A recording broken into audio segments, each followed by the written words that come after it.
For more on Panama's role in receiving hundreds of migrants the Trump administration has deported, we turn now to Carlos Ruiz-Hernández. He's Panama's Vice Minister for Foreign Affairs. Mr. Minister, welcome to the News Hour. Thank you, Anna, for having me. Thank you so much for being here. I just want to ask you to respond to the report there from my colleague, William Brangham, and specifically the conditions under which some of those deported migrants say they were being held in Panama, reportedly in hotel rooms, but they say they had their cell phones and passports taken away. There were armed guards at the doors. Explain to us why that was necessary. I mean, it's very, thank you so much. I think it's a right question to ask, but I think the mischaracterization of how these migrants are being treated is very unfortunate.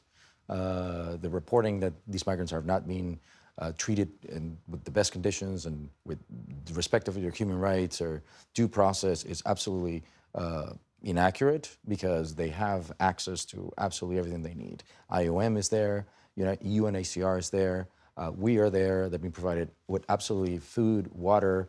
This is a 4-star hotel in which they're being not detained, they're being just protected, in which we're processing, helping them going through this transition to head back home.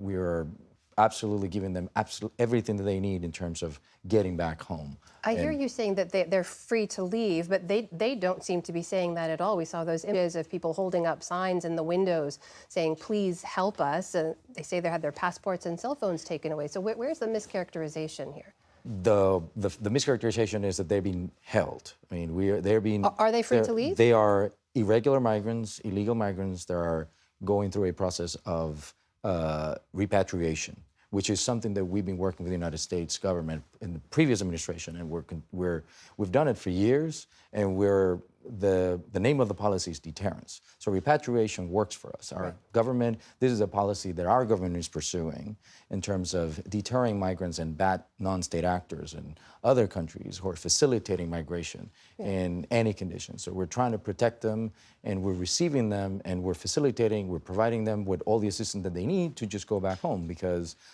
they're not in Panama because they want to be in Panama. They want to be somewhere else, and that somewhere else, it's a close ally of Panama in everything migration. Secretary Rubio was mentioning this. The previous secretary would have said the same.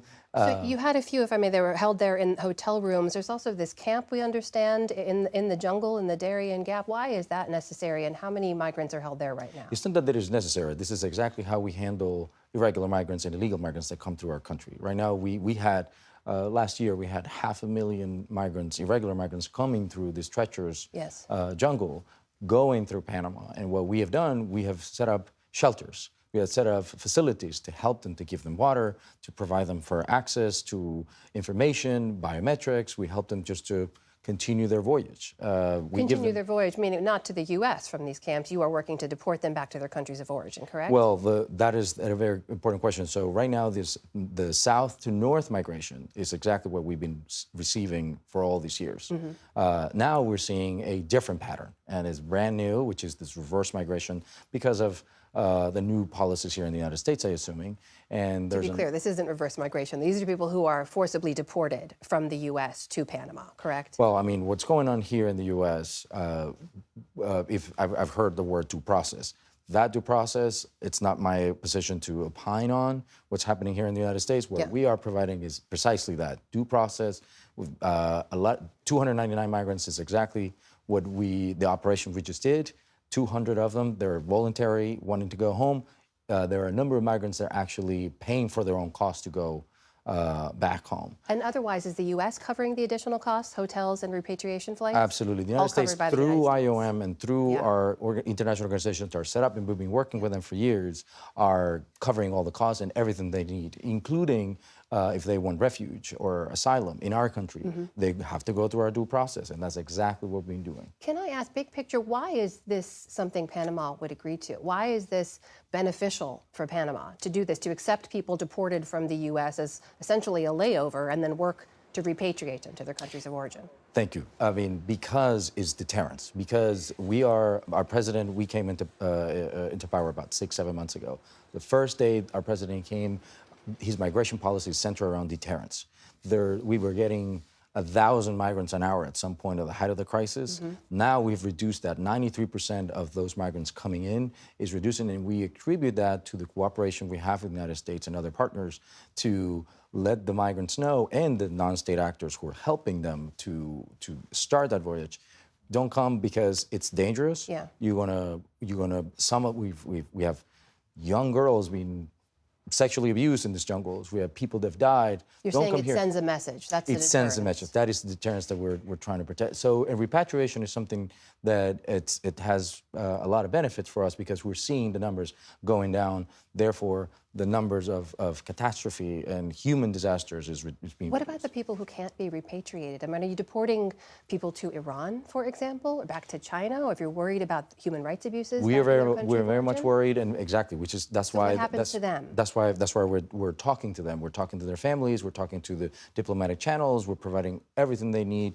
The international standards are being very, very clear. IOM is there. The United Nations is there, working hand in hand with us, and that's something we've done for the But longest there's time. no answer for them right now. You're talking They have to them, go but through a then process. I mean, this happened. I think it was February the 12th or 13th. Yeah. We received 3 flights with a specific number. It's not meant to be institutionalized at this point in terms of receiving migrants because we've been receiving irregular illegal migrants for a long time. Yeah. So at this stage, we want to continue working with the United States. There have been no pressure from the U.S. government to receive them or process them. This is just something that we've been trying to do. And again, the mischaracterization is very unfortunate that this picture, with the sign of "help us," because the help is the I think that they want, and I haven't interviewed them myself, is the one thing that we cannot give them, which is a green card. That's the one thing. That's the help that we cannot give. But if we're there to. Yeah, if I may, because I know our time here is limited, you mentioned there's no pressure. I'm sure, as you're well aware, we heard from President Trump many times before he even came back into office about this plan to retake control of the Panama Canal. He's posted about it and he's spoken about it. He mentioned it in his inauguration speech. I know you have said, your president has said there was no quid pro quo here, but he has stopped talking about it since Panama began accepting deported migrants. So you can see how it looks like there was a deal cut here, right? There was no deal. I mean, in fact, I think in 3 days ago, on Friday, he mentioned it again. In terms of, I think he said something at the Republican governor's dinner. Reclaiming the Panama Canal. He mentioned a few things, but the point is there was no deal. This is a policy that we've been pursuing way before the new president here in the United States was even elected. We've been collaborating with the United States in absolutely everything we can because, again, this is about deterrence. This is about treating these poor people humanitarianly, reducing the risk of death in a lot of cases. We've provided them with psychological help, with medical help, absolutely everything they need. This is a 4-star hotel, for example, in which they have everything they need in terms of assistance. If they, again, our government is providing them the opportunity to get asylum, refugee, but 99.99% of the people that come to Panama illegally or irregularly, they don't stay in Panama. They don't want to stay in my country. They're on but their way somewhere else. They're always somewhere else, and that's why my president is determined to reduce the number of risks for them. Panama's Vice Minister for Foreign Affairs, Carlos Ruiz-Hernández. Mr. Minister, thank you for being here. Thank you We very appreciate much. your time. Appreciate it. Thank you so much.